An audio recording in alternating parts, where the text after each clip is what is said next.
तो हाँ भाई, आपने नंबर सिस्टम कंप्लीट कर ही लिया है, हैं?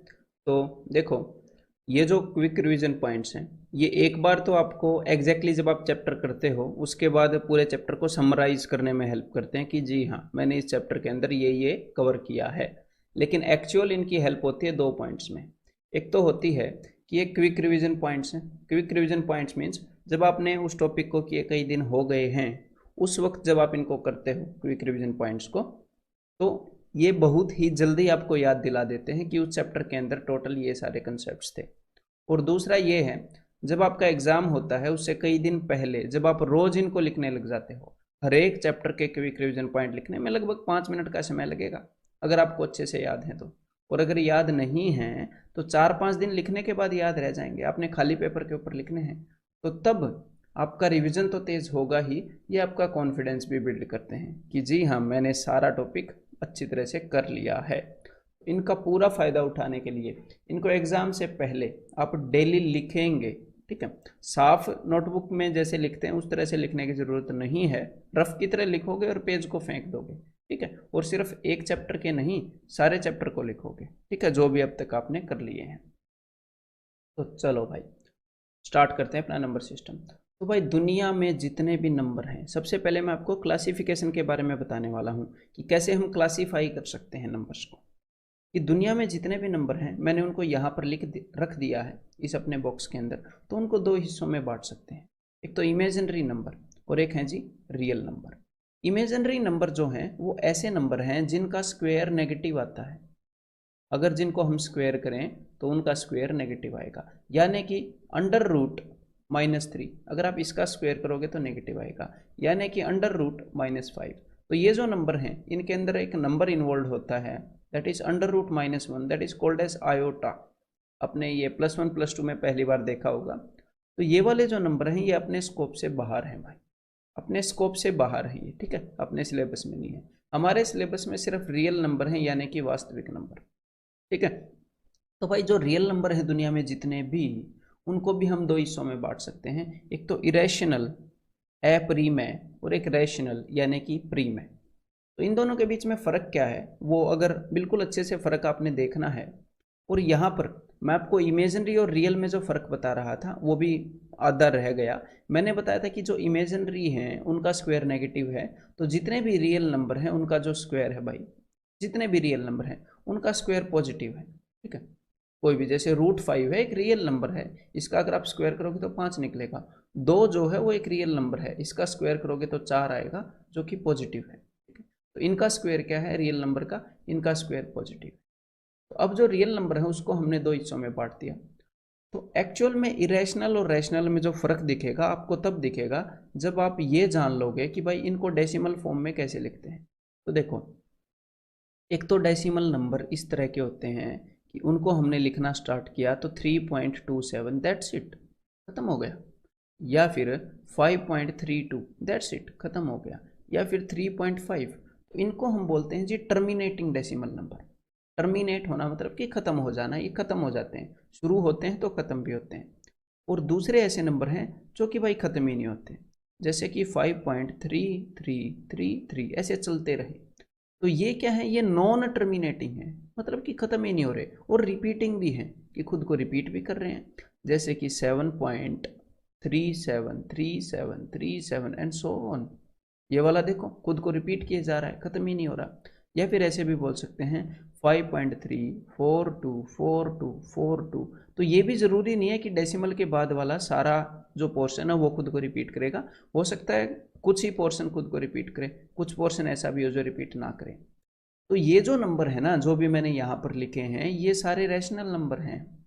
तो क्योंकि या तो ये ख़त्म हो जा रहे हैं या तो ये टर्मिनेटिंग हैं। और अगर टर्मिनेटिंग नहीं भी हैं तो एटलीस्ट रिपीट कर रहे हैं, इनमें इतनी शर्म है कि हमें पता है कि आगे क्या आएगा।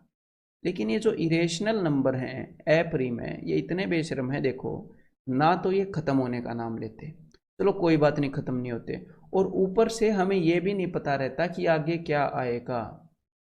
मतलब इतने बेशर्म हैं कि भाई पता ही नहीं होता आगे क्या निकल आए। आप 100 प्लेसेस तक चले जाओ, 200 प्लेसेस तक चले जाओ, 500 प्लेसेस तक चले जाओ, आपको पता ही नहीं चलेगा कि भाई क्या पैटर्न फॉलो कर रहे हो तुम हैं, या फिर रिपीट नहीं हो रहे हैं, आगे नई नई चीज़ें ही आए जा रही हैं। तो ये जो सारे नंबर हैं, जो इस तरह के जो डेसिमल नंबर हैं, उनको हम बोलते हैं जी इरेशनल नंबर।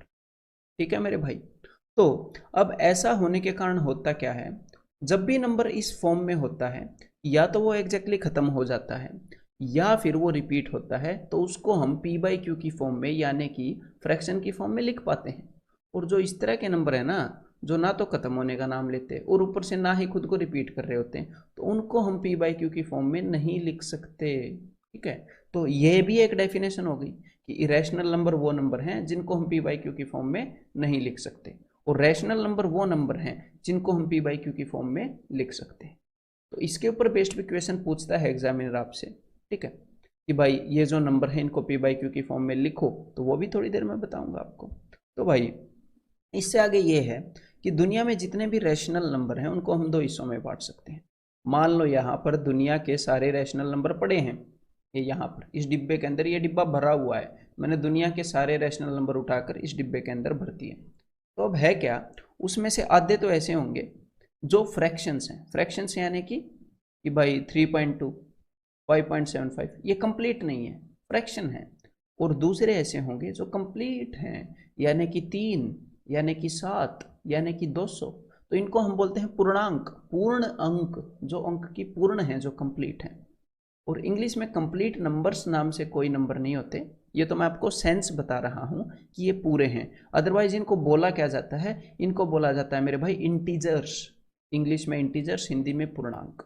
तो ये जो मैंने नंबर लाइन, जो भाई संख्या रेखा बनाई है, इसके ऊपर ये जितने भी ये जो खुट्टे हैं ना, ये डंडे हैं, इन डंडों के ऊपर जितने भी हैं ये सारे इंटीजर्स हैं, ये जितने भी डंडों के ऊपर हैं, क्योंकि ये पूरे हैं, कंप्लीट हैं। ठीक है, और इनके बीच में जो भी आएंगे वो फ्रैक्शंस हैं भाई। वो क्या है, फ्रैक्शंस हैं, कुछ भी हो सकता है, -0.5, वो पूरे तो हैं नहीं, है फ्रैक्शन में है। तो भाई अब ये जो इंटीजर्स हैं ये -इन्फिनिटी से लेकर +इन्फिनिटी तक हो सकते हैं, क्लियर है। और ये जो नेगेटिव वाले इंटीजर हैं इनको हम बोलते हैं नेगेटिव इंटीजर्स, यानी कि ऋणात्मक पूर्णांक। जो ये पॉजिटिव वाले हैं इनको बोलते हैं धनात्मक पूर्णांक, ठीक है, पॉजिटिव। और अगर मैं सारे पॉजिटिव को छोड़ दूं और बाकी सबको लूं तो मैं बोलूंगा नॉन पॉजिटिव। और अगर मैं सारे नेगेटिव को छोड़ दूं, सारे नेगेटिव को छोड़कर सारे इंटीजर्स को ले लूं, तो उनको मैं क्या बोलूंगा, उनको मैं बोलूंगा नॉन नेगेटिव, यानी कि गैर ऋणात्मक। क्लियर है। और अब हम इन इंटीजर्स को भी फर्दर डिवाइड कर सकते हैं, जैसे कि अगर आप सारे नेगेटिव इंटीजर्स को छोड़ दोगे तो जितने भी नॉन नेगेटिव बचे हैं, जितने भी नॉन नेगेटिव बचे हैं, इनको छोड़ने के बाद वो कहलाएंगे जी होल नंबर्स, यानी कि पूर्ण संख्या। और अगर आप जीरो को भी छोड़ दोगे होल नंबर में से, तो जितने भी नंबर बचेंगे वो कहलाएंगे जी नेचुरल नंबर्स, यानी कि प्राकृतिक संख्या। ठीक है भाई। तो अब आगे हम करते हैं, अब तक हमने किया है क्लासिफिकेशन, आगे है टाइप ऑफ नंबर्स। ठीक है, टाइप्स। तो भाई एक तो होते हैं इवन नंबर। इवन नंबर क्या होते हैं, the numbers which are divisible by 2, जो 2 से डिविजिबल हैं। ओड नंबर्स क्या होते हैं, the numbers which are not divisible by 2, जो 2 से डिविजिबल नहीं होते हैं। और किसी भी नंबर को डिवाइड करने का मतलब क्या होता है, मान लो मैं 15 को 5 से डिवाइड कर रहा हूं, तो इसका मतलब होता है कि 15 से मैं 5 छीन रहा हूं। 15 के अंदर 5 और 3 है, 5 से डिवाइड करने का मतलब है मैंने 5 छीन लिया, सिर्फ 3 रह गया। ठीक है, तो डिवाइड करने का क्या मतलब है कि उस नंबर से कुछ छीनना। तो जितने भी नंबर इवन नंबर हैं वो 2 से डिविजिबल हैं, यानी कि उन लोगों के पास 2 है, 2 से डिविजिबल हैं, यानी कि उनसे आप 2 छीन सकते हो। 2 से डिविजिबल है तो यानी कि उनके पास 2 है। जिसके पास 2 नहीं है उससे थोड़ी ना 2 छीन सकते हो। तो इवन नंबर वो नंबर हैं जिनके पास 2 है, यानी कि 2 से डिविजिबल हैं। और ओड नंबर बेचारे वो नंबर हैं जिनके पास 2 नहीं है। देखो, तो 2 नहीं है तो उनसे छीनेंगे क्या। ठीक है, तो नेक्स्ट जो नंबर्स हैं वो हैं जी प्राइम नंबर्स। प्राइम नंबर ऐसे नंबर हैं हु हैज एग्जैक्टली 2 फैक्टर्स, जिसके एग्जैक्टली 2 फैक्टर्स। ठीक, इनको अभाज्य संख्याएं भी कहते हैं। तो भाई अभाज्य संख्याओं के बारे में कुछ इंपॉर्टेंट बातें बता दूं कि ओनली इवन प्राइम नंबर, अकेला ऐसा नंबर जो इवन भी है प्राइम नंबर भी है वो है 2, और स्मॉलेस्ट प्राइम नंबर सबसे छोटा प्राइम नंबर है वो भी है 2, और दुनिया का हर एक prime number can be written in the form of 6n+-1।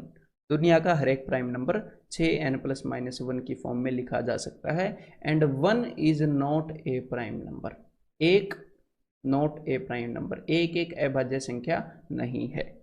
ठीक है, तो इसीलिए सबसे छोटी 2 है ना, कि 1 नहीं है। और नेक्स्ट होते हैं जी कंपोजिट नंबर।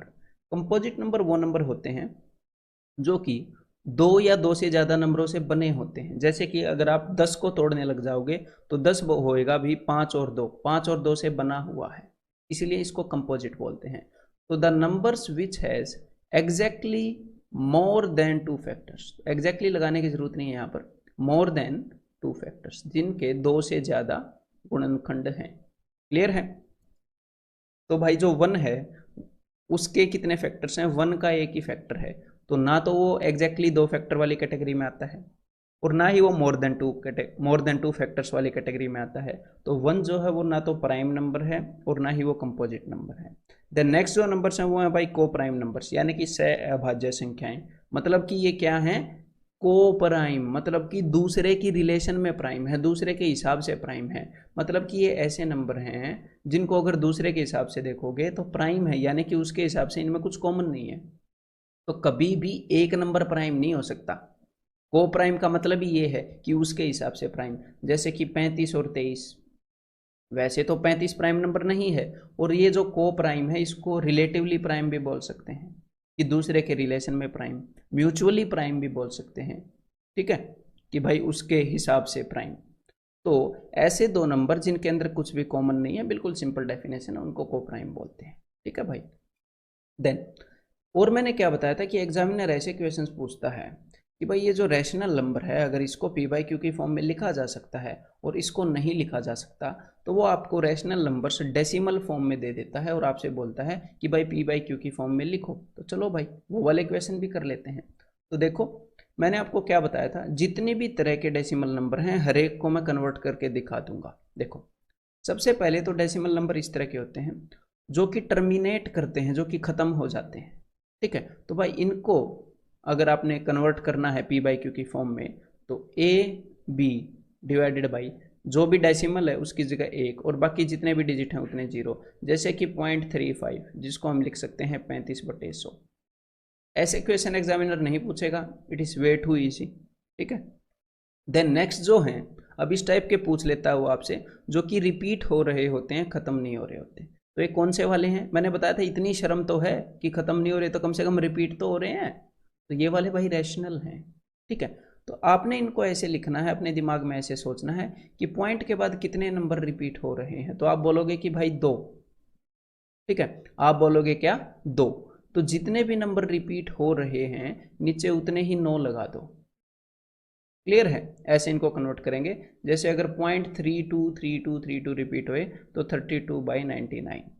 देन जरूरी नहीं है कि भाई डेसिमल के बाद सिर्फ 2 नंबर रिपीट हों, 3 भी रिपीट हो सकते हैं, 4 भी, 5 भी, लेकिन हमें टेंशन नहीं लेनी है बिकॉज कंसेप्ट सीधा सीधा क्लियर है कि जितने भी डिजिट रिपीट हो रहे हैं उनको ऊपर लिखो और भाई उतने ही 9 नीचे लगा दो बस। अगर ये ऐसे होता 0.357 के ऊपर बार, बार का मतलब है कि जिनके ऊपर भी बार हैं वो रिपीट हो रहे हैं, तो हम क्या लिख सकते थे? 357/999। ठीक है, देन नेक्स्ट भाई इस तरह के भी आ सकते हैं कि पॉइंट के बाद ये सारा पोर्शन रिपीट ना हो, पॉइंट के बाद जितने भी नंबर अवेलेबल हैं सारे रिपीट ना हो सकता है एक पोर्शन ऐसा मिले जो कि भाई रिपीट ही नहीं हो रहा और बाकी पोर्शन रिपीट हो रहा है। तो भाई जो भी पोर्शन रिपीट हो रहा है या नहीं हो रहा है उसके अंदर कितने भी नंबर हो, जैसे यहाँ पर 2 हैं, यहाँ पर 1 है, ये हर एक के ऊपर मैं जनरलाइज फॉर्मूला आपको बता रहा हूँ। अगर यहाँ पर 3 भी डिजिट हों, यहाँ पर 2 भी हों, तो भी आप मतलब जो भी मैं बोलूँगा वो अप्लाई कर सकते हो। तो देखो अब ध्यान से सुनो कि सारे अंकों को यहाँ पर लिखो ABC, जो भी रिपीट नहीं हो रहे उसको यहाँ से घटाओ यानी कि A को, और नीचे जितने भी रिपीट हो रहे हैं उतने 9 लगाओ, यहाँ पर 2 रिपीट हो रहे हैं, और इस पॉइंट के बाद जितने भी रिपीट नहीं हो रहे उतना 0 चिपका दो। यहाँ पर 1 है तो 1 0 चिपका। क्लियर है? तो ये है भाई। अगर मैं इसका एग्जाम्पल दूं तो जैसे कि 0.3 7 2 7 2 7 2 एंड सो ऑन, तो ये क्या हो जाएगा, ये हो जाएगा 372 माइनस 3 डिवाइडेड बाई 2 9 और 1 0। देन एक और तरह के डेसिमल नंबर होते हैं जो इस तरह के, जो थोड़े से बेशरम है, यानी कि ना तो ये भाई खत्म हो रहे हैं, ना तो खत्म होने का नाम ले रहे हैं, और ना ही ये रिपीट हो रहे हैं बिल्कुल भी।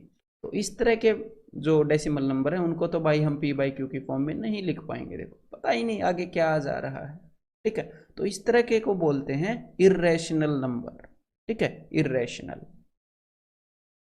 नेक्स्ट है भाई जो आपको पता होना चाहिए वो है प्राइम फैक्टराइजेशन, अभाज्य गुणनखंडन करना।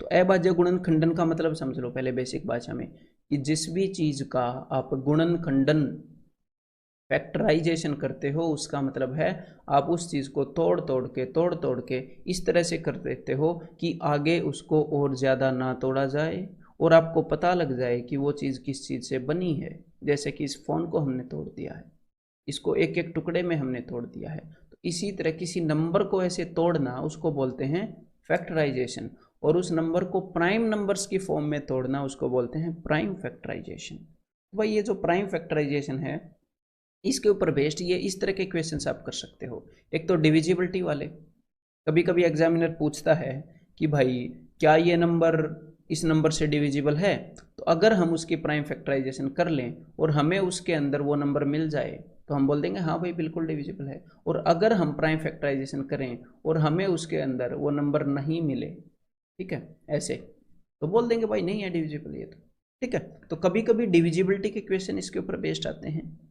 देन कभी कभी परफेक्ट स्क्वायर एंड क्यूब वाले आते हैं। तो इसके बारे में आपको ये पता होना चाहिए कि कोई भी नंबर परफेक्ट स्क्वायर तब होता है अगर आप उसको, अगर आप उसकी प्राइम फैक्टराइजेशन करो और जो प्राइम नंबर्स की जो पावर निकले वो सारी इवन हो, वो सारी क्या हो भाई साहब, इवन हो, इवन इवन।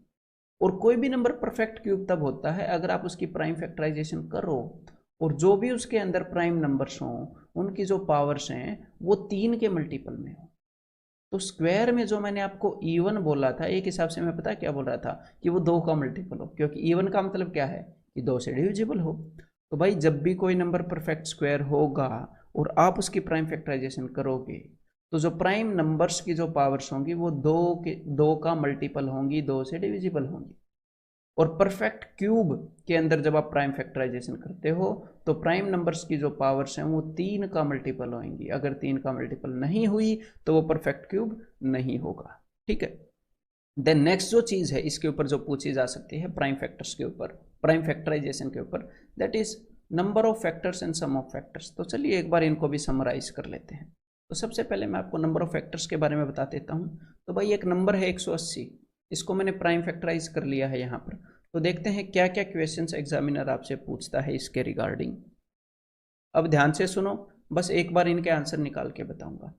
टोटल फैक्टर्स निकालने हैं तो जो भी प्राइम नंबर की पावर्स आई हैं उनके अंदर एक एक जोड़ के 2 और 1 3, यहाँ पर 2 और 1 3, और यहाँ पर पावर है मेरे भाई 1, तो 1 और 1 2, उन सब का प्रोडक्ट कर दें, 3 3 9 दूनी 18 टोटल फैक्टर हैं 180 के। और अगर हमने निकालने हैं इवन फैक्टर्स, तो इवन फैक्टर्स निकालने के लिए उस नंबर में से 2 को कॉमन निकाल लें बाहर और अंदर बच जाएगा 90, मतलब कि 2 छीन लें उस नंबर से, और इस 90 के जितने भी टोटल फैक्टर्स बनते हैं, तो इस 90 के टोटल फैक्टर्स कैसे निकालोगे, जैसे हमने 180 के टोटल फैक्टर्स निकाले हैं वैसे।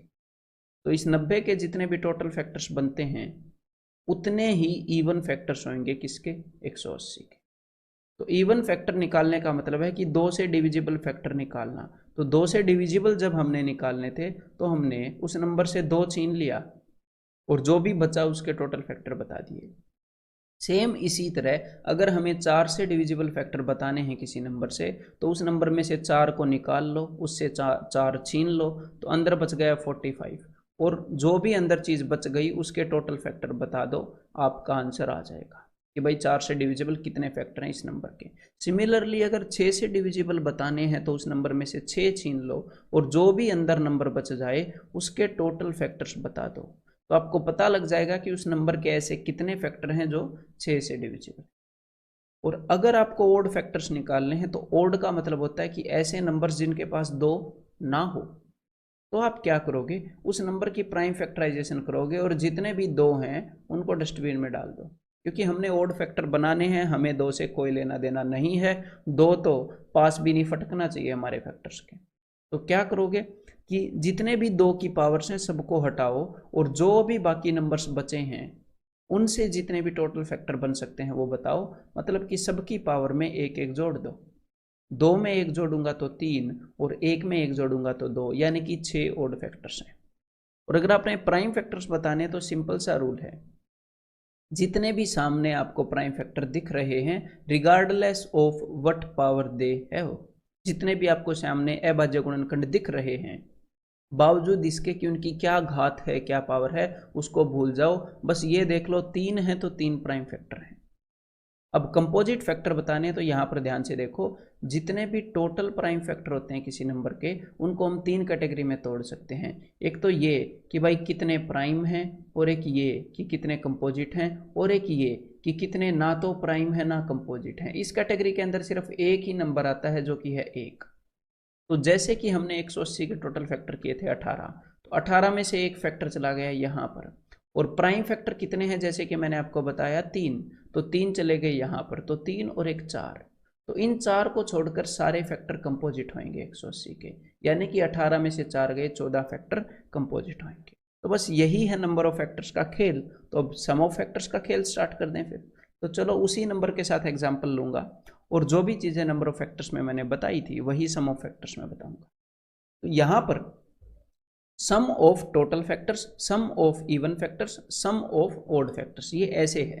ठीक है, पिछले में नंबर ऑफ टोटल फैक्टर्स था, यहाँ पर सम ऑफ फैक्टर्स हैं। तो देखो यहाँ पर जो बेसिक अंडरस्टैंडिंग है, पिछले वाले में मैंने क्या बताई थी, पावर में एक एक जोड़ दो, लेकिन यहाँ पर है एक एक नंबर को पकड़ो और उसकी पावर 0 से लेकर उसकी जो भी पावर आई है वहां तक की सारी पावर्स का सम निकालो। ये ठीक है भाई। तो ये आ जाएगा सारे फैक्टर्स का सम, 180 के जितने भी फैक्टर्स हैं उनका सम। इसको जब आप सोल्व करोगे, इसको मैं एक बार सोल्व करके दिखा देता हूँ। 4 और 2 6 और 1 7, 9 और 3 12 और 1 13, 5 और 1 6। ठीक है, तो भाई 13 7 91, 6 कम 6 6 9 54, 546। तो नेक्स्ट है कि भाई इवन फैक्टर्स। इवन फैक्टर्स का मतलब है कि जिनके अंदर 2 हो। अब मेरी बात को ध्यान से सुनो, 2 की पावर 0 का मतलब होता है कि 2 को हमने एक बार भी चूज नहीं किया, 2 को हमने लिया ही नहीं। तो इवन फैक्टर का मतलब है कि भाई उनके पास 2 हो, यानी कि 2 को लेना पड़ेगा। तो इस चॉइस को एक बार हटा दो, और बाकी सारा जो भी ये कॉम्बिनेशन बना है वो सारा आपको लिखना पड़ेगा। यहाँ पर हमने क्या किया, यहाँ पर हमारे पास एक चॉइस थी कि 2 को हम ना लें, हमने उस चॉइस को हटा दिया, यानी कि 2 को लेना ही पड़ेगा, यानी कि जो भी फैक्टर्स बनेंगे वो इवन बनेंगे। और जब आपने ओड फैक्टर्स का सम निकालना है तो ये दो, जो भी 2 का डिब्बा है इसको जाने दो बाढ़ में, इसको फेंक दो। 2 को तो टच भी नहीं करना भाई, ओड फैक्टर बनाने हैं। ठीक है, 2 को टच करोगे पाप लगेगा। तो अब देखो इस डिब्बे को मैंने फेंक दिया, तो ओड फैक्टर्स का सम है तो वो हो जाएगा 3 की पावर 0 प्लस 1 प्लस 2 इंटू 5 की पावर 0 प्लस 5 की पावर 1। और अगर आपने निकालने हैं फैक्टर्स डिविजिबल बाई 4, तो देखो फैक्टर्स डिविजिबल बाई 4 का मतलब है कि भाई ऐसे फैक्टर्स का सम जिनके अंदर 4 है, और 4 होने का मतलब है कि उसके अंदर एटलीस्ट 2 बार 2 तो है। 2 बार से ज़्यादा हो सकता है लेकिन 2 बार तो है। तो मिनिमम जो 2 की पावर आप शामिल करोगे वो 2 की पावर 2 आप शामिल करोगे, बाकी पावर्स को जाने दो, बाकी पावर्स को हटा दो, यानी कि 2 की पावर 2, और बाकी सब ये 3 और 5 वाला मामला एज इट इज़ यहाँ पर लिखोगे। देन फैक्टर्स डिविजिबल बाई 6 का मतलब है कि 6 बनता है 2 और 3 से, कि जो भी फैक्टर्स का सम हम निकालना चाह रहे हैं उनके अंदर 2 भी हो 3 भी हो, एटलीस्ट एक 2 हो और एटलीस्ट एक 3 हो, ज़्यादा हो तो चलेगा कोई दिक्कत नहीं। तो भाई एटलीस्ट एक 2 तो लोगे, यानी कि 2 की पावर 0 वाले चॉइस को कैंसिल करोगे, 2 की पावर 1 प्लस 2 की पावर 2, और एटलीस्ट एक 3 भी लोगे, यानी कि 3 की पावर 1 प्लस 3 की पावर 2, और बाकी तो ऐसे ही चलता रहेगा जैसे था बाकी नंबर्स का। ठीक है, देन प्राइम फैक्टर्स का अगर आपने सम निकालना है तो भाई प्राइम फैक्टर्स तो सीधे सीधे दिखते हैं, प्राइम फैक्टर्स तो सीधे सीधे दिखते हैं। जैसे कि 180 के कितने प्राइम फैक्टर्स हैं, 2 3 और 5, तो इनका सम ऐसे ही निकाल लेंगे, 5 और 3 8 और 2 10। That's it.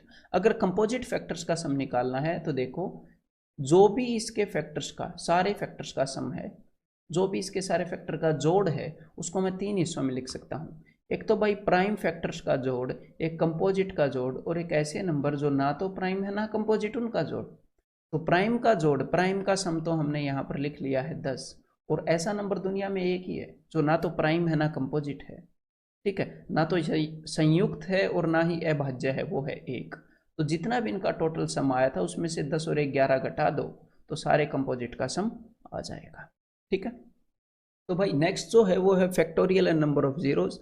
तो इसके बारे में बस आपको इतना पता होना चाहिए, और उसके अलावा बस कॉमन सेंस होनी चाहिए, ये क्वेश्चंस हो जाते हैं कि फैक्टोरियल होता क्या है। तो फैक्टोरियल अगर 80 फैक्टोरियल है तो वो है 1 से लेकर 80 तक के सारे नेचुरल नंबर्स का प्रोडक्ट। और आपको 1 फैक्टोरियल से लेकर 7 फैक्टोरियल तक सबकी वैल्यू याद होनी चाहिए, और 0 फैक्टोरियल 1 होता है ये पता होना चाहिए। और नेक्स्ट चीज़, कभी कभी नंबर ऑफ जीरोस पूछते हैं किसी प्रोडक्ट के अंदर, तो आपको बस ये पता होना चाहिए कि जब भी 5 और 2 का मिलन होता है तो एक 10 बनता है, जिसके कारण जीरोज आती हैं, 10 के कारण जीरोज आती हैं। बस ये पता होना चाहिए, और बाकी तो कंसेप्ट लेक्चर आप देख चुके हो, कॉमन सेंस के बेस पर हम आंसर कर देंगे। देन नेक्स्ट आपको पता होने चाहिए डिविजिबिलिटी रूल्स इस टॉपिक के अंदर। तो भाई देखो, सारे डिविजिबिलिटी रूल मैं कवर करता हूँ यहाँ पर। पावर्स ऑफ 2 और पावर्स ऑफ 5 2 है, ये एक फिक्स पैटर्न फॉलो करती हैं कि अगर आपने 2 की पहली पावर यानी कि 2 का डिविजिबिलिटी रूल देखना है कि कोई नंबर 2 से डिविजिबल है कि नहीं, तो उस नंबर का सिर्फ लास्ट का एक डिजिट 2 से भाग करके देख लो। अगर आपको 2 की दूसरी पावर यानी कि 4 से देखना है कि कोई नंबर भाग होता है कि नहीं, तो जिस भी नंबर को आपने देखना है कि ये 4 से भाग होता है कि नहीं, उसके लास्ट 2 डिजिट से, जैसे फॉर एग्जाम्पल अगर आपने ये देखना है ये नंबर 4 से भाग होता है कि नहीं, तो इसके लास्ट 2 डिजिट से जो नंबर बनता है उसको 4 से भाग करके देखो। अगर वो हो जाएगा तो नंबर भी हो जाएगा, नहीं तो नंबर भी नहीं होएगा। और यहाँ पर जो रिमाइंडर आएगा वही रिमाइंडर पूरे नंबर को डिवाइड करके आएगा। और सिमिलरली अगर 2 की तीसरी पावर से देखना है, 2 की तीसरी पावर यानी कि 8, कि कोई नंबर 8 से डिविजिबल है कि नहीं, तो लास्ट 3 डिजिट से जो नंबर बनता है उसको 8 से डिवाइड करके देख लो। सिमिलरली ये 2 की अगली पावर्स पर भी लागू होता है इन्फिनिटी तक। ऐसे ही अगर आपने देखना है कि भाई 5 की पहली पावर यानी कि 5, कि 5 से कोई नंबर डिवाइड होता है कि नहीं, तो भाई जस्ट लास्ट एक डिजिट से जो नंबर बना है उसको 5 से डिवाइड करके देखो। और 5 की पावर 2 यानी कि 25 से देखना है, तो लास्ट 2 डिजिट से जो नंबर बना है उसको 25 से डिवाइड करके देखो। जो भी रिमाइंडर आएगा वही रिमाइंडर पूरे नंबर को 25 से डिवाइड करने पर आएगा, तो ये भी इन्फिनिटी तक जाता है। देन नेक्स्ट आपको पता होना चाहिए कि 2 ऐसे नंबर हैं जो ये रूल फॉलो करते हैं कि अगर नंबर के डिजिट्स, अगर संख्या के अंकों का जोड़ उन नंबर से डिवाइड हो जाएगा तो वो संख्या भी हो जाएगी। तो ऐसे 2 नंबर हैं 3 और 9। अगर ये जो नंबर हैं इसके डिजिट्स का सम 7 और 5 12 और 3 15 और 4 16, 16 तो 3 से डिवाइड नहीं होता, तो ये नंबर भी नहीं होगा भाई, है ये नंबर किस चक्कर में है, ये भी नहीं होगा। और अगर 16 को डिवाइड करके 3 5 15 एक रिमाइंडर आता है, यानी कि इस नंबर को डिवाइड करके भी एक रिमाइंडर आएगा। यही रूल 9 फॉलो करता है, मतलब कि अगर नंबर के डिजिट्स का सम 9 से डिवाइड होगा तो नंबर भी होगा, अदरवाइज नंबर भी नहीं होगा। इस नंबर के डिजिट्स के सम को 9 से डिवाइड करने पर जो भी रिमाइंडर आता है वही रिमाइंडर आएगा जब इस पूरे नंबर को 9 से डिवाइड करो, ठीक है। तो ऐसे ये 2 ही नंबर हैं जो सम ऑफ डिजिट्स का रूल फॉलो करते हैं, इसके आगे वाले नहीं हैं। यहाँ पर हालांकि आपको लग सकता है कि 3 की पावर चल रही है, लेकिन ऐसा कोई सीन नहीं है, ठीक है। देन नेक्स्ट है कि भाई 11। तो देखो 11 के लिए ये रूल है कि कोई भी नंबर है उसके अंकों का आप जोड़ निकालने लग जाओगे, एक एक अंक छोड़कर, चाहे यहाँ से लग जाओ चाहे यहाँ से लग जाओ, कोई दिक्कत नहीं है। तो यहाँ से मैं लग गया 3 और 7 10, एक एक नंबर छोड़ के, 10 और 1 11 और 3 14, मैंने लिख लिया 14। अब जो बाकी नंबर बच गए एक एक छोड़ के उनका भी सम, 5 और 4 9 और 2 11 और 5 16। तो ये जो भी 2 सम आए हैं इन दोनों के बीच में जो डिफरेंस है वो 11 का मल्टीपल होना चाहिए, वो 11 इंटू एन की फॉर्म में होना चाहिए, जहां पर एन की वैल्यू 0 भी हो सकती है, 1 भी 2 भी 3 भी इन्फिनिटी तक। अगर एन की वैल्यू 0 है इसका मतलब 11 इंटू 0 0, मतलब कि इन दोनों के बीच में डिफरेंस 0 हो, या फिर अगर n की वैल्यू 1 है तो इन दोनों के बीच में डिफरेंस 11 हो या 22 हो या 33 हो and so on and for others. अब इसके अलावा कई सारे नंबर बच गए, देखो 2 हो गया, 3 हो गया, 4 हो गया, 5 हो गया, 6 बच गया, 7 बच गया, 8 हो गया, 9 हो गया। भाई जिस भी नंबर के पीछे 0 है 10 से तो हो ही जाएगा, 11 भी हो गया। आगे 12 रह गया, 13 रह गया, 14 रह गया, 15 रह गया। तो अब ध्यान से देखो, जो भी नंबर रह गए हैं उनके अंदर दो तरह के नंबर हैं, एक तो है प्राइम नंबर्स यानी कि अभाज्य, और एक है कंपोजिट नंबर यानी कि संयुक्त नंबर। तो जो भी प्राइम नंबर हैं जैसे कि जो रह गए हैं 7, 13, तो इनका बेस्ट रूल जो होएगा आपके एग्जाम से रिलेटेड मैं बोल रहा हूँ, ठीक है, आपके एग्जाम में जो क्वेश्चन आते हैं उनमें बेस्ट प्रोसीजर होता है इन नंबर्स के लिए कि डिवाइड करके देख लो, जो भी अपना कन्वेंशनल मेथड है उससे।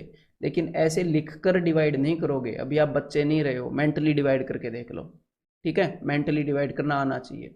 तो इनके लिए तो बेस्ट रूल यही है कि मेंटली डिवाइड कर लो, और कई ऐसे इंप्रेसिव टेक्निक्स हैं जो मैं आपको बता सकता हूं, बट वो फ्रूटफुल नहीं होंगे एग्जाम में, तो क्या फायदा। देन जो भी कंपोजिट नंबर बचे हैं जैसे कि यहाँ पर है 6, तो भाई ये देख लो ये नंबर बनता किस चीज से है, 6 बनता है 3 और 2 से। अगर कोई नंबर 6 से डिविजिबल है यानी कि वो 3 और 2 से डिविजिबल है, तो उस केस में आप 2 और 3 इनके रूल चेक कर लोगे।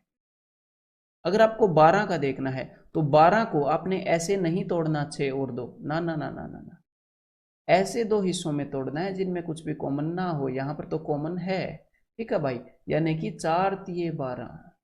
और अब आप देख लोगे कि जो नंबर 12 से डिविजिबल है, आपने अगर चेक करना है तो भाई चेक कर लो कि क्या वो 3 से डिविजिबल है, क्या वो 4 से डिविजिबल है। अगर दोनों से डिविजिबल हुआ तो मतलब कि वो 12 से भी डिविजिबल है, ठीक है। देन इसके अलावा जो डिविजिबिलिटी है उसके अंदर आता है डिविजिबिलिटी ऑफ एक्सप्रेशन। तो भाई देखो ये पेट एक्सप्रेशन है जो आपके एग्जाम में आती है। एक तो एक्सप्रेशन इस फॉर्म में होगी x⁴n माइनस y⁴n, जैसे कि कुछ भी हो सकती है 35 की पावर 7 माइनस, यहाँ पर मैं ले लूँ 23 की पावर 7। अगर n की वैल्यू ओड है, जैसे कि यहाँ पर n की वैल्यू ओड है, तो ये वाली एक्सप्रेशन पक्का इससे डिविजिबल होती है, यानी कि 35 माइनस 23 12 से पक्का डिविजिबल होगी। और अगर n की वैल्यू है इवन, जैसे कि मैं यहां पर ले लेता हूं 8, तो ये वाली जो एक्सप्रेशन है ये पक्का x minus y into x plus y, यानी कि x minus y 12 into x plus y हो जाएगा जी 58। इन दोनों के प्रोडक्ट से पक्का डिविजिबल होगी। और आप ये याद कैसे रखोगे, देखो भाई सिंपल सी बात है, जब n की वैल्यू ओड है तो इस n की जगह 1 रख दो यहाँ पर, तो ये आ गया x1 प्लस y1, इससे डिविजिबल है। जब n की वैल्यू इवन है तो भाई इस एक्सप्रेशन में n की जगह 2 रख दो, तो ये आ गया। ये एक्सप्रेशन आपको याद होगी ए स्क्वायर माइनस बी स्क्वायर ए प्लस बी इंटू ए माइनस बी, तो ये पक्का इससे डिविजिबल होगी। सिमिलरली अगर एक्सप्रेशन इस फॉर्म में है और n ओड है तो यहाँ पर आप क्या रखोगे, 1 रख दो, यानी कि ये जो एक्सप्रेशन है 35 की पावर 7 प्लस 23 की पावर 7, ये पक्का 35 प्लस 23 से डिविजिबल होएगी। लेकिन अगर इस फॉर्म के अंदर ये इवन है, बीच में प्लस आया है, तो अगर आप 2 रखोगे तो आपको पता चलेगा भाई ऐसी तो कोई एक्सप्रेशन नहीं है अपनी अलजेब्रा में जिसको मैं दो चीज़ों के प्रोडक्ट के रूप में लिख सकूं, तो वहां पर आंसर आ जाता है कैन नॉट से, वी कैन नॉट से, ठीक है। देन नेक्स्ट जो कंसेप्ट है नंबर सिस्टम के अंदर, that is relation between n and n dash. मतलब कि एक नंबर और जब उस नंबर के डिजिट्स को बदल कर एक नंबर बनाया जाए। मान लो एक 2 डिजिट का नंबर है जिसके डिजिट्स हैं a और b, मैंने इसके डिजिट्स की जगह को बदल कर एक नया नंबर बनाया है जो कि है b और a। तो सिंपल सा कंसेप्ट है, ए बी इसको मैं बोलता हूं जी n ओरिजिनल नंबर, और इसको मैं बोलता हूं n डैश कि ऐसा नंबर जो ओरिजिनल नंबर के अंकों की जगह को बदलकर बनाया गया है। तो इन दोनों के बीच में जो डिफरेंस आता है ना भाई, वो डिफरेंस जो इन दोनों डिजिट्स जो a और b, ये जो 2 अंक हैं, जो इनका डिफरेंस है उसका 9 गुना होता है। यानी कि अगर मैं यहां पर लिखूं 73 और 37, 73 और 37, तो इन दोनों के बीच में जो डिफरेंस होएगा वो होएगा 9 इंटू 7 और 3 के बीच में कितने का फर्क है, 4 का, 9 चौके 36, 36 का फर्क होएगा। और इन दोनों का जो सम होता है वो होता है भाई जो इनके डिजिट्स का सम है, यानी कि a प्लस बी उसका 11 गुना, यानी कि 73 और 37 का जो सम है वो क्या होएगा, 11 इंटू जो 7 और 3 का सम है, यानी कि 7 और 3 10, यानी कि 110 होएगा। आप करके देख सकते हो, ठीक है। और नेक्स्ट जो बहुत ही इंपॉर्टेंट कंसेप्ट है वो है भाई साइक्लिसिटी। तो साइक्लिसिटी का जो कंसेप्ट है उसके अंदर या फिर उसका यूज करके हम दो तरह के क्वेश्चंस का आंसर कर सकते हैं। एक तो यूनिट डिजिट वाले होते हैं और एक रिमाइंडर वाले होते हैं। लेकिन साइक्लिसिटी वाले कंसेप्ट को यूज करके जो इन दोनों के जो क्वेश्चंस होते हैं वो मोस्ट पॉपुलर तो होते हैं, लेकिन उससे पहले मैं आपको इनका बेसिक सा कंसेप्ट बता दूं और बाकी जो क्वेश्चन पूछे जाते हैं वो बता देता हूं। ठीक है, तो देखो भाई, यूनिट डिजिट का जो बेसिक कंसेप्ट है वो ये है कि मान लो हमारे पास एक नंबर है n1, मान लो ये रहा, और हमारे पास एक नंबर है n2। ठीक है, तो हमने निकालना है कि भाई n1 और n2 का जो सम होगा उसका यूनिट डिजिट क्या होगा। तो सिंपल सा कंसेप्ट है कि अगर इनके सम का यूनिट डिजिट निकालना है तो जो भी इनके यूनिट डिजिट हैं उनका सम निकाल लो। ठीक है, तो 7 और 2 9, तो इनके सम का जो यूनिट डिजिट है वो भी 9 ही होगा। तो बिल्कुल कॉमन सेंस के ऊपर बेस्ड है। 12th पास करने के बाद एक स्टूडेंट के पास इतनी कॉमन सेंस हो जाती है कि वो ये सारी चीज़ें मतलब कि अंडरस्टूड मानता है, ओबीएस मानता है। और अगर आपको n1 और n2 इन दोनों नंबर्स के प्रोडक्ट का यूनिट डिजिट चाहिए तो हम सिर्फ इनका जो यूनिट डिजिट है उसका प्रोडक्ट जो है वो कंसिडर कर लेंगे। तो 7 दूनी 14, तो 14 का यूनिट डिजिट 4 आया है, तो इन दोनों की गुणा का जो यूनिट डिजिट इकाई का अंक आएगा वो भी 4 ही आएगा। क्लियर है, ये बेसिक कंसेप्ट है यूनिट डिजिट का। और दूसरा रिमाइंडर का जो इसी तरह बेसिक कंसेप्ट है वो ये है कि मान लो हमारे पास एक नंबर है n1, उसको जब हमने 7 से डिवाइड किया तो हमारे पास रिमाइंडर आया 2, और एक दूसरा नंबर है n2, उसको उसी नंबर से डिवाइड किया यानी कि 7 से, तो हमारे पास रिमाइंडर आया 3। तो अगर हम n1 और n2 इन दोनों के सम को 7 से डिवाइड करेंगे तो हमारे पास रिमाइंडर आएगा 3 और 2 5। क्योंकि जब हमने n1 को डिवाइड किया तो n1 का कुछ हिस्सा डिवाइड हो गया था और साथ में एक्स्ट्रा 2 बच गया था। जब हमने n2 को डिवाइड किया तो कुछ हिस्सा डिवाइड हो गया था 7 से और 3 एक्स्ट्रा बच गया था। जब हम इन दोनों को जोड़कर डिवाइड करेंगे तो ये जो हिस्सा पहले डिवाइड हो गया था वो तो हो ही जाएगा क्योंकि वो तो 7 से डिवाइड हो रहा है। ये 3 और 2 मिलाकर कुल 5 एक्स्ट्रा बन जाएगा जो कि 7 से डिवाइड नहीं होगा।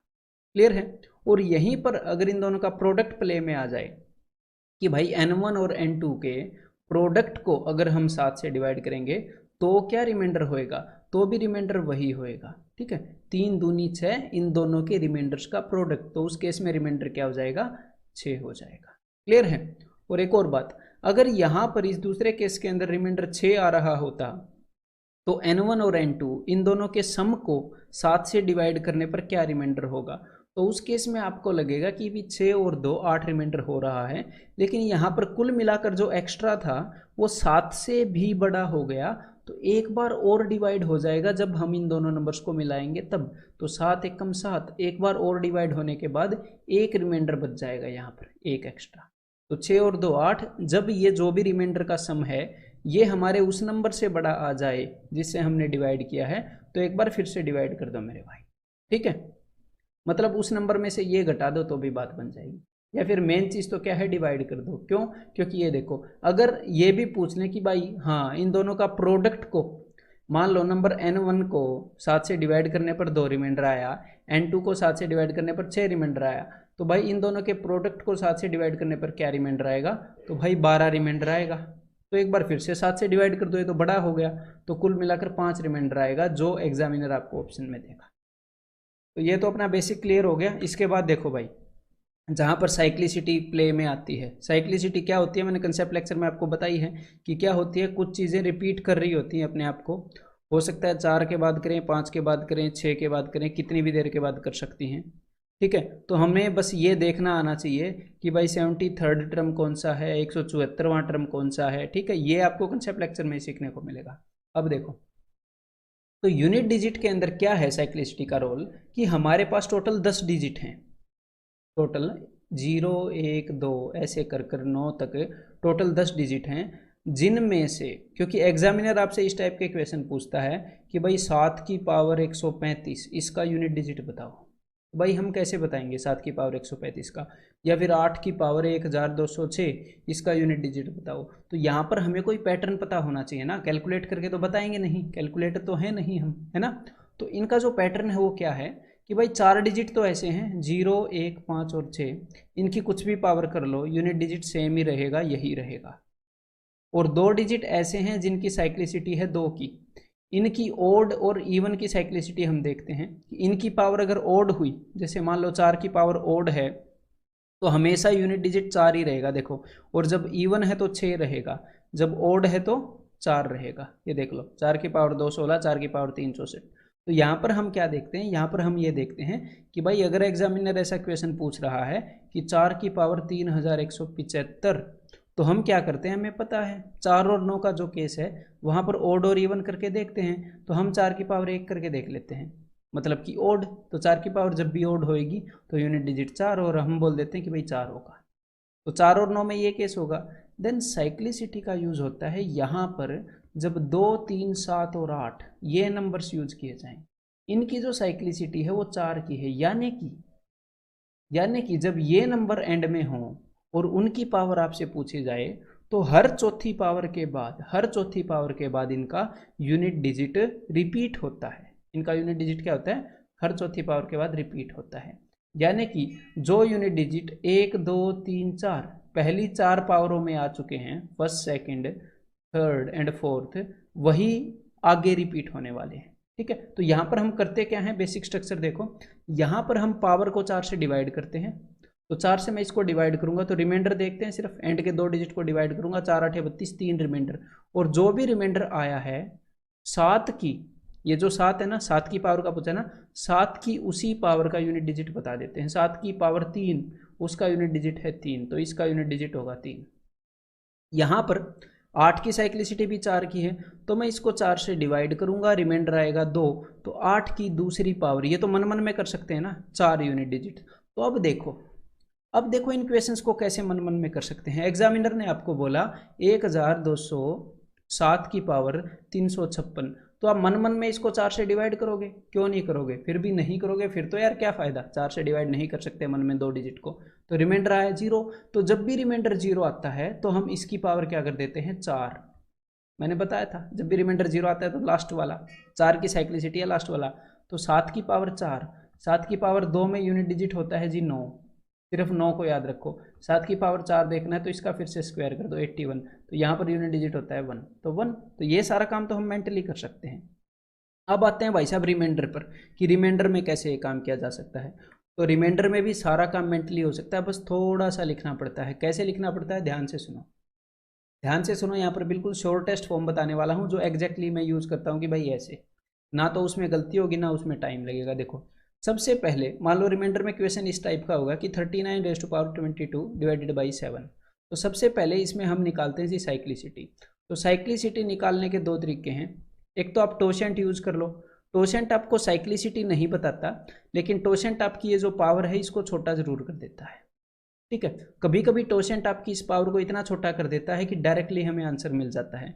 जब छोटा नहीं कर पाता टोशेंट, तो अपना बेसिक जो कंसेप्चुअल अपना तरीका है वो काम में आता है। कंसेप्चुअल को हम छोड़ नहीं सकते कभी भी। ठीक है, तो देखो भाई, तो सबसे पहले तो ये जो नंबर है इसको हम 7 से डिवाइड करते हैं, 7 5 35 आ जाता है 4। हम यहाँ पर रिमाइंडर की फॉर्म को लिखते हैं। फिर आप देखोगे कि जो 7 है, 7 का टोशेंट मैंने बताया था प्राइम नंबर का टोशेंट उससे 1 कम होता है 6। 6 से आप पावर को डिवाइड कर देते हो, और जो भी रिमाइंडर आता है उसको आप नई पावर बना देते हो। 6 3 18, बच गया 4। तो यहाँ पर आंसर क्या हो गया कि 4 की पावर 4 को डिवाइड करके जो भी रिमाइंडर आएगा वही आंसर हो जाएगा। मैंने पावर को छोटा कर दिया, 22 की जगह पर 4। ठीक है, तो अब देखो कि भाई यहाँ पर मैं लिखता हूँ, मैं एग्जाम में क्या लिखता हूँ, यहाँ पर मैं लिखता हूँ कि भाई पहली पावर का मतलब होता है 4 की पहली पावर, 4 एकम 4 को 7 से डिवाइड करूंगा तो 4 रिमाइंडर। दूसरी पावर यानी कि 4 की पावर 2, अगर 64 को 7 से मैं डिवाइड करने लगा तो कितना रिमाइंडर आएगा, तो 1 रिमाइंडर आएगा। ठीक है, अब जहां पर भी 1 आएगा उसके बाद क्या हो जाता है, रिपीटेशन स्टार्ट हो जाता है। ठीक है, तो भाई 4 की दूसरी पावर 64, मेरे को भी वो हो रहा था, क्या बात है भाई, चलो कोई नहीं, फिर से बताता हूँ। 4 की दूसरी पावर होती है 16, देखो कैसी गलती कर दी मैंने। तो 7 से 16 को डिवाइड करेंगे तो 7 दूनी 14, 2 रिमाइंडर आ जाएगा। अब 4 की तीसरी पावर होती है जी 64, तो 64 को 7 से डिवाइड करेंगे तो 7 नहीं में 63, 1 रिमाइंडर आएगा, और जहां पर भी रिमाइंडर आएगा उसके बाद रिपीटेशन स्टार्ट हो जाती है।